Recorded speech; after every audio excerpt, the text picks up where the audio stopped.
на хора, които им се налага да превеждат пари в чужбина, а именно как това трябва да се случва по най-безопасният начин за вас.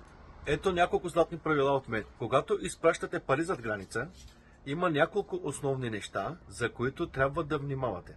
Първо, дали е безопасно? Второ, колко е бързо и какви са таксите? С други думи, внимателно си избирайте платформите, през които изпращате вашите парички. Ето, например, в EasyPay винаги ти искат лична карта, когато изпращаш пари, за да не се окаже, че някой се представя вместо теб.